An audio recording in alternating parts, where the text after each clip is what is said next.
Greetings. You are not who you really think you are. What do I mean by that? Most people in this world believe that they are a human and that they must try their best to become spiritual so that they will make it into heaven, not knowing that it is the other way around. The fact that you are a spirit and you're having a human experience. Okay? So most people identify themselves with this body, but this body is just a house. And the spirit occupy this house. You see, in order for you to have this human experience, you have to leave the non-physical world as a spirit, and you have to take on a body to have this experience as the individual that you are.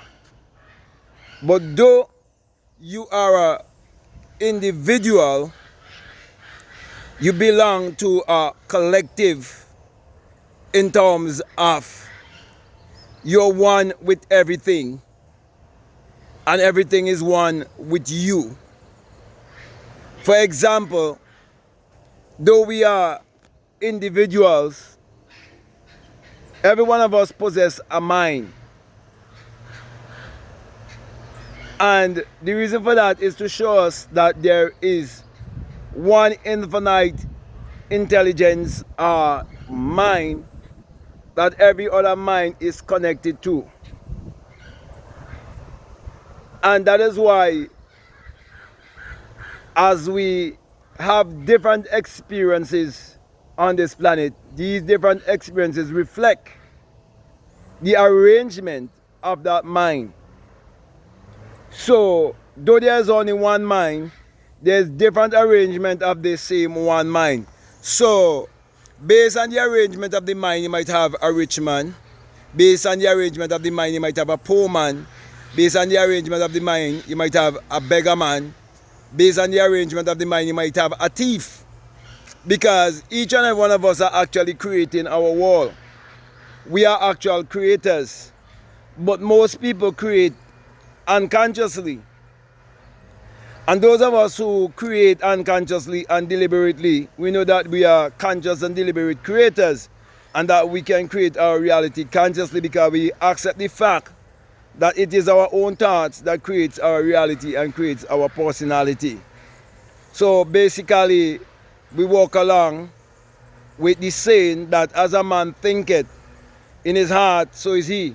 But when we speak about the heart, we are speaking about the seat of consciousness, the seat of awareness. Okay? You see, before you could have this experience in this physical three-dimensional world, you have to have, first of all, the desire to be here. The desire to be expressed through a womb. Therefore, you're the one who choose your parents before you come here.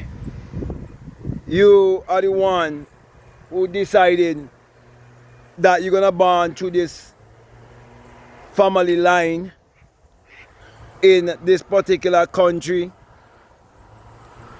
and you're gonna take the walk or the journey of life to come back to that place of remembrance.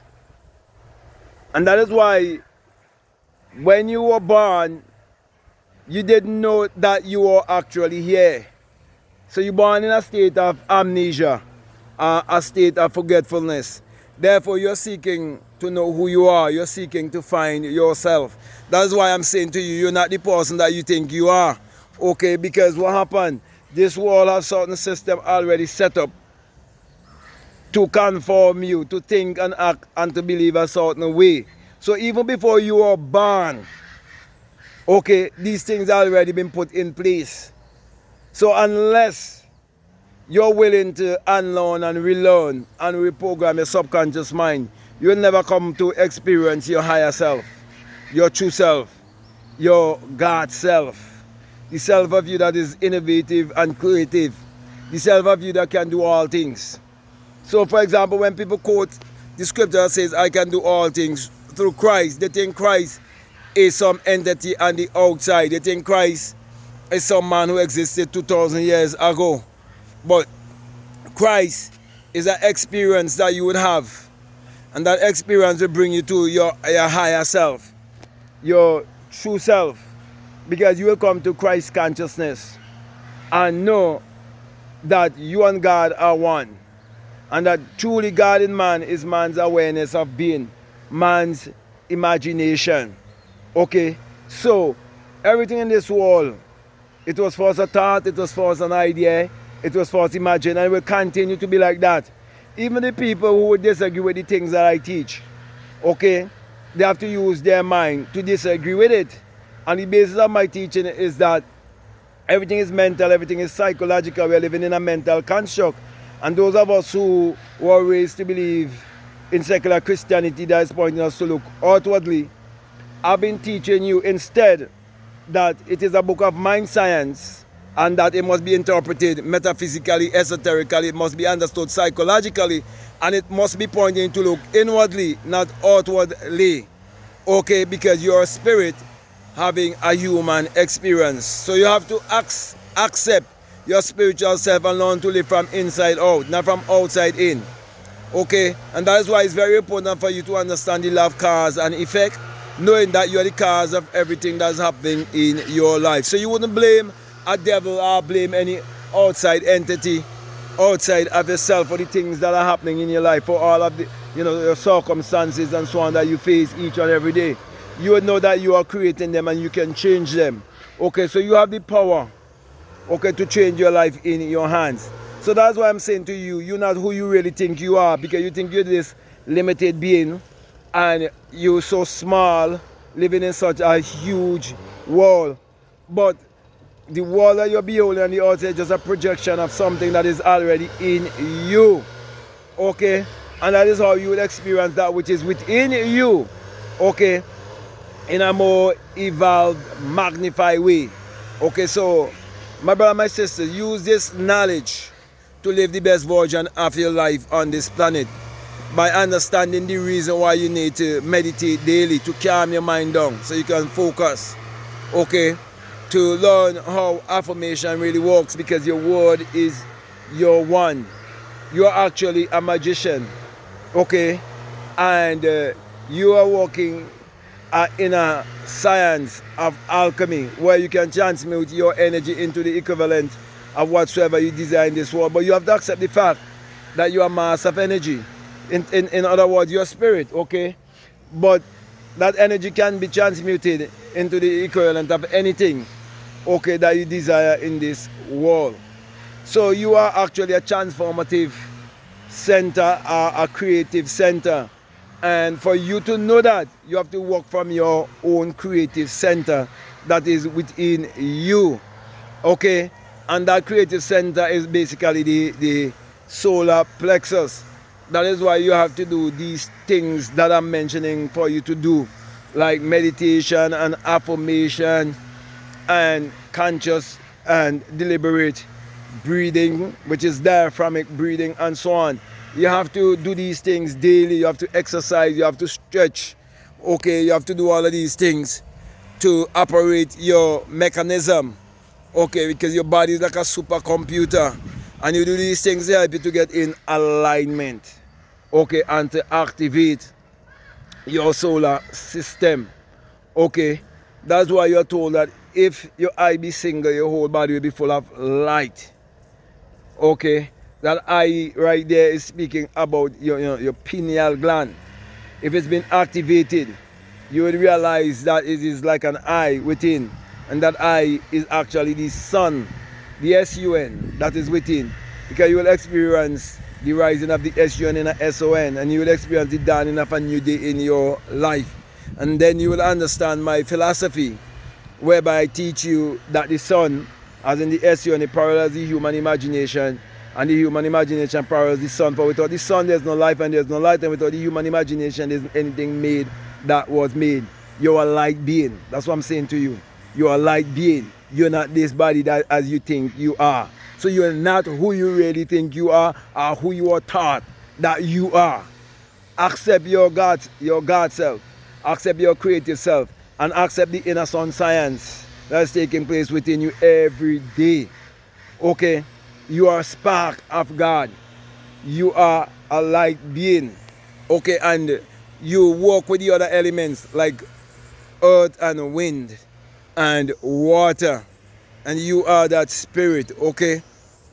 So my brother, my sisters, live your life whichever way you want it to be. All you have to do is write down your vision and be definite about your vision. And though your vision tarry, you must learn to wait for it, because it's for an appointed time and you're walking with certain law and order. That is why, as I come to a close, it's very important for you to learn about the laws that governs all of humanity, starting with the law of mentalism. Okay? Because most religious people do not know anything about the law of mentalism. That's why they do not know that the Bible is a book of mind science. That's why they do not know every book that has ever been written. It was first a thought, it was first an idea, it was first an imagine. That's why they do not even realize that money is a flowing, living energy. Okay? And they normally speak badly about money. They talk about the love of money and so on, without the understanding of, you know, how you have to love and believe in yourself and embrace yourself first. And you have to seek first the kingdom, which is the kingdom of the higher self, to know your true identity first. So, because people have been conformed and they've been indoctrinated and brainwashed, they have the wrong concept of themselves. But my brother, my sisters, you will definitely discover that your real identity is your divinity, and you will live your life divinely from inside out. Okay? Because you'll definitely focus your energy inwardly. Everything that you want to experience in this physical three-dimensional world, you'll appropriate it first in the inner world. That's why you need to practice visualization daily. Practice affirmation, practice mirror work. Do all of these things. Be conscious about how you go to bed every night. Be conscious of how you awake. Okay? So I can go on and on and on and on, but do not accept that you are any human, you know, and trying to be spiritual. Accept the fact that you're a spirit and you're having a human experience, and that you and God are one. And then start to use your God power to achieve your every desire. It's as simple as that. So with that being said, my brother and sisters, I want to thank you very much for listening to me. I want to say to you, if this is the very first time that you're listening to me, what I'm saying, if it really makes sense to you, if it really resonates with you, and you haven't subscribed already, I definitely want to encourage you to subscribe, to like, to comment, to share this video. Also, if you like to follow me on Instagram, you like to follow me on TikTok, you can definitely follow me at BlackMadGuru. If you like to get my books, all of the links, they are down below, so you can definitely check out those links that are down below. And if you like to do a one-on-one with me, you can definitely reach out to me directly by way of email, and we can set up a one-on-one, or you have a choice if you would like to do one-on-one with me on an app called Faithia. The link is available also. There's an app called Faithia with many other spiritual leaders and so on there, okay? But if you would like to do a one-on-one there with me, you are also welcome. If you're not a part of my Patreon community as yet, I'm definitely giving you an invitation. And for people donating $20 or more, you have access to my course that is called the Inner Sun Science and Technology to Create Your Reality Consciousness. And along with that is a bonus course on self-concept. Okay? So my last encouragement to you is to make sure that you check out all of the links that are down below, and let your intuition definitely lead you and guide you into what to do. So that being said, I just want to say peace. Love you all. Out.